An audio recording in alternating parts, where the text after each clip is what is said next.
اخبار الاخیار میں شیخ عبدالحق فرماتے ہیں جب محرم شریف کا مہینہ ہوتا نا تو حضرت شیخ مجد شیبانی محرم میں دھلے ہوئے کپڑے نہ پہنتے، نئے کپڑے نہ پہنتے، روتے رہتے اور زمین پر لیٹتے، سیدوں کی قبروں کے پاس جا کر لیٹتے۔ جب 10 محرم ہوتا تو یوں روتے، ایسے لگتا کہ واقعہ کربلا ان کے سامنے ہوا ہے۔ نیاز بکاتے، ننگے پاؤں چلتے، سر پہ نیاز رکھتے اور سیدوں کے گھر میں جاتے۔ حضرت شیخ عبدالحق نے لکھا ہے وائے بفرت محبت، وہ محبت کی زیادتی کی وجہ سے ایسا کرتے تھے۔ یہ جو اہل سنت کرتے، یہ ماتم نہیں کرتے، یہ سوگ نہیں کرتے، یہ رسول اللہ کے نواسے کی محبت میں کہ رسول اللہ کے نواسے کے کربلا میں ٹکڑے ٹکڑے ہو گئے، اس محبت کی وجہ سے یہ لوگ روتے ہیں۔ اس فرق کو سمجھو۔ مسئلے کی تنقید نہ ہونے کی وجہ سے بندہ جو ہے یہ غلطی کھاتا ہے۔ ہمارے اہل سنت کے بزرگ تو نہیں اس طرح کرتے تھے۔ حضرت زہد الانبیاء والمرسلین بابا فرید جب امام حسین کا ذکر ہوتا، آپ کی فریاد بلند ہو جاتی اور بے ہوش ہو کر زمین پر گر پڑتے تھے۔ ہمارے اہل سنت کے بزرگوں کا تو یہ طریقہ تھا۔ یہاں پہ شرح قائد میں ایک عبارت ہے، واتفقوا، کہتے پوری امت کا اتفاق ہے اس بات پر، کسی فرقے کو بھی اس پر اختلاف نہیں۔ شرح قائد میرے ہاتھ میں، دیوبند میں، بریلی میں، ساری جگہوں پہ یہی پڑھاتے ہیں۔ پوری امت کا اس بات پر اتفاق ہے اللہ جواز اللہ نے کہ وہ بندہ لعنتی ہے، اللہ من قتلہ، جس نے امام حسین کو قتل کیا، او امر بہی، یا امام حسین کے قتل کا حکم دیا، او اجازہ، یا امام حسین کے قتل کی اجازت دی، وہ رضی بہ، اور جو امام حسین کے قتل پر خوش ہوا، شہادت پر خوش ہوا۔ اور جانتے نہیں ہو جو حسین کے قتل پر خوش ہو وہ لعنتی ہوتا ہے، وہ لعنتی ہے۔ شرعی مسئلہ تو یہ ہے کہ تمہارا باپ مرا ہوا ہے، اس وقت بھی نکاح کر سکتے ہو۔ اگر مسلمان ادب اور احترام کی وجہ سے 10 محرم کو شادی نہیں کرتے تو اس میں تمہارا کیا جاتا ہے؟ جائز تو ہے، باپ مرا ہوا ہے تب بھی نکاح کرو، جائز ہے۔ باپ کی لاش پڑی ہے ساتھ میں نکاح کر لو، جائز ہے۔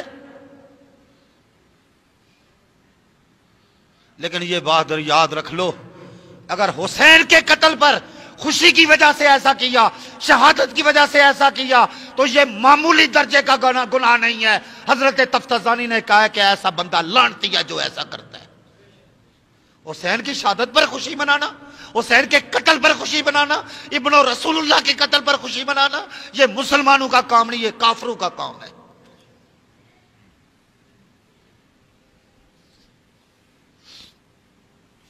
اس باب میں بہت تفصیل ہیں، اس بات کو پھر سمجھ لو۔ میں نے یہ نہیں کہا کہ کوئی 10 محرم کو شادی کرے تو کافر ہو جاتا ہے، یہ نہیں کہا ہے۔ یہ کہا ہے کہ جو امام حسین کی شہادت پر خوشی مناتے ہوئے ایسا کرے، خوش ہو کہ آج نبی کا بیٹا شہید ہوا، میں شادی کر رہا ہوں۔ تو تفتزانی نے لکھا ہے کہ جو حسین کی شہادت پر خوشی مناتا ہے وہ بندہ لعنتی ہوتا ہے۔ یہ تفتزانی نے شرح قائد میں لکھا ہے۔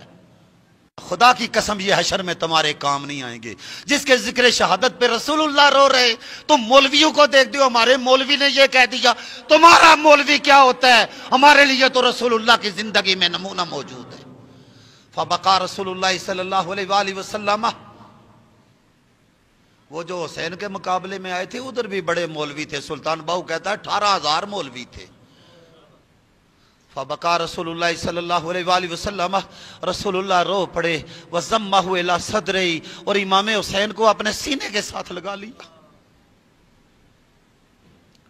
فقال رسول اللہ صلی اللہ علیہ وآلہ وسلم یا ام سلمہ وضعت عندک ہذہ التربہ، آپ نے فرمایا ام سلمہ یہ کربلا کی مٹی میں تیرے پاس رکھ رہا ہوں۔ فشمہ رسول اللہ صلی اللہ علیہ وآلہ وسلم، نبی پاک نے اس مٹی کو سونگا۔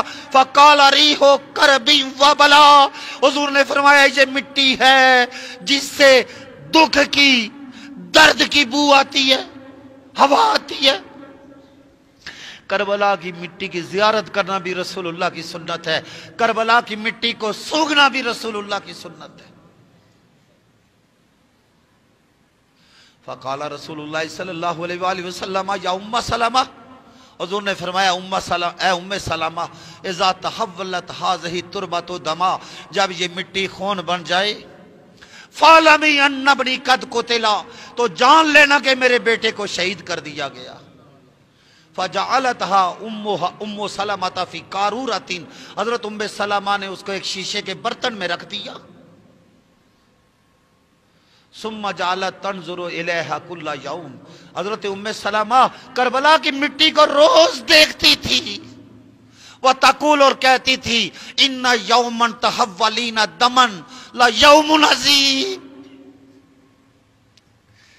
اے مٹی جب تم خون بن جائے گی تو کائنات میں وہ سب سے بڑا مصیبت کا دن ہوگا۔ یہ محدثین کا بادشاہ امام ابن حجر، ان کی تہذیب و تہذیب ہے، یہ پھر تہذیب و تہذیب ہے۔ ان اسبغ بن نباتہ کہتے ہیں، قال اتینا مع علی علیہ السلام علی موضع قبر الحسین، حضرت علی کے ساتھ اس جگہ پہ جہاں پہ امام حسین کی قبر ہے نا، اس جگہ پہ ہم آئے۔ حسین شہید نہیں ہوا، اس جگہ کی پہلے زیارتیں ہو رہی ہے۔ فقال، تو حضرت علی پاک نے فرمایا، ہا ہونا مناخ رکابہم، یہ وہ جگہ ہے جہاں پہ میری اولاد گھوڑوں کو باندھے گی، اونٹوں کو باندھے گی۔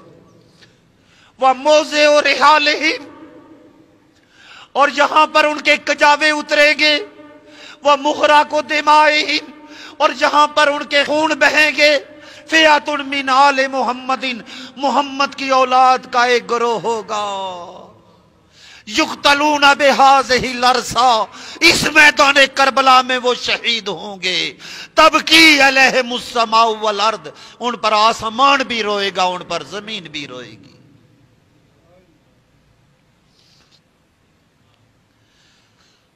میں نے پہلے عرض کر دیا متواتر حدیث ہے، یہ ہونا تھا۔ یزید حکمران بنا، امام حسین سے بیعت کا مطالبہ کیا، مدینہ سے مکہ، کوفیوں کے پے خطوط، پھر امام مسلم بن عقیل کو بھیجنا، ان کے بچوں کو بھیجنا، ان کا شہید ہونا، اور پھر یزید کا یہ منصوبہ کہ امام حسین کو گرفتار کر لیا جائے، آپ کا مکہ سے کربلا کی طرف نکل جانا، کوفہ کی طرف نکل جانا۔ اور البدایہ والنہایہ میں ہے، کسی نے کہا حسین کدھر جا رہے ہو؟ کوفہ والے وفا والے نہیں، فرمایا مجھے کوفہ والوں سے کیا لینا دینا ہے۔ انی رأیت رسول اللہ صلی اللہ علیہ وآلہ وسلم فی المنام وقد امرنی فیہا بامر وانا ماض اللہ، مجھے نبی پاک نے ایک حکم دیا ہے، میں رسول اللہ کا حکم پورا کرنے جا رہا ہوں۔ 2 محرم کو یہ لوگ کربلا پہنچے، 22,000 کا لشکر، 2 روایتیں 30,000 کا لشکر، ایک روایت میں 80,000 کا بھی لشکر ہے۔ ان کو پتا تھا یہ ابن رسول اللہ ہے۔ آپ اگر واقعہ کربلا کی جو مستند تواریخ ہیں ان کو پڑھیں کہ رستے میں کتنے صحابہ کرام اور ان کے بچے وہ امام حسین کی مدد کو آ رہے تھے، لیکن قضاء و قدر کے اپنے فیصلے تھے۔ 7 محرم کو پانی بند ہو گیا، کتے پانی پی سکتے تھے، خنزیر پانی پی سکتے تھے، درندے پانی پی سکتے تھے، لیکن محمد الرسول اللہ کی اولاد پانی نہیں پی سکتی تھی۔ یہ ابن جریر کی تاریخ، یہ ابن اسیر کی تاریخ۔ 9 محرم کی عصر کو تلوار کے دستے کے ساتھ امام حسین نے اپنے سر کو رکھا، اونگ آ گئی۔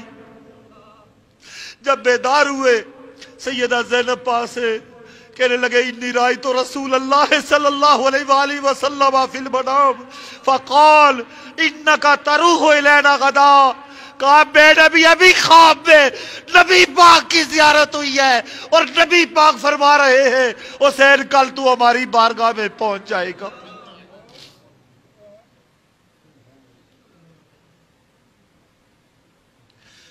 اللہ اکبر۔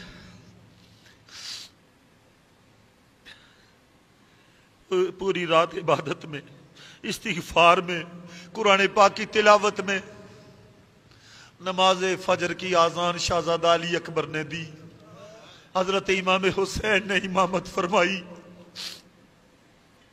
صبح کے وقت نکارہ جنگ بجا دیا ابن سعد نے۔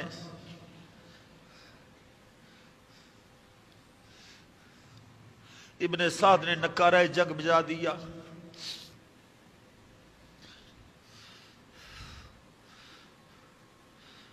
حر بن یزید ریاحی امام علی مقام کو گھیر کے لایا تھا. یہ یزیدی فوج کا ایک افسر تھا. اس نے ابن سعد سے کہا مجھے تو نہیں پتا تھا کہ آپ لوگ اس حد تک چلے جائیں گے کہ رسول اللہ کی اولاد سے لڑائی کریں گے.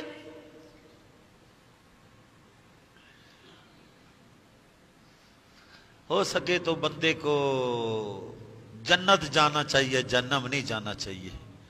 یہ کہہ کہ حر نے اپنے گھوڑے کو لگائی حضرت امام علی مقام کے قدموں میں. حسین میری غلطیاں معاف ہو جائیں گی؟ کہا معاف ہو جائے گی. کہا حسین اجازت دو. حر میدان میں نکلے. ایک ابن زیاد کا غلام سالم سامنے آیا. کہا کسی آزاد کو بھیجے، جو یہ تو غلام ہے، میرا نام ہی حر ہے جس کے معنی آزاد کے ہوتے ہیں. اس نے کہا غلام تو ہے لیکن بڑا بہادر ہے. آپ نے فرمایا اچھا اگر یہ ابن زیاد کا غلام ہے، اگر یہ ابن سعد کا غلام ہے، اگر یہ یزید کا غلام ہے، تو میں حسین کا غلام ہوں، میں حسن کا غلام ہوں، میں علی کا غلام ہوں، میں محمد مصطفیٰ کا غلام ہوں. یہ کہہ کے اس کے 2 ٹکڑے کر دیے. بے شمار یزیدیوں کو واصل جہنم کر کے جب شہید ہوئے تو ابن سعد پکارا حسین اپنے نیک غلام کی لاش لے جاؤ.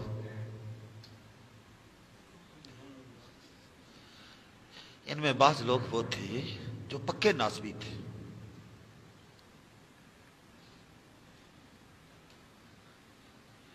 یہ حبیب بن مظاہر اس زمانے میں ناسبیوں کے لیے ایک اصطلاح تھی جس کو کہتے تھے عثمانی.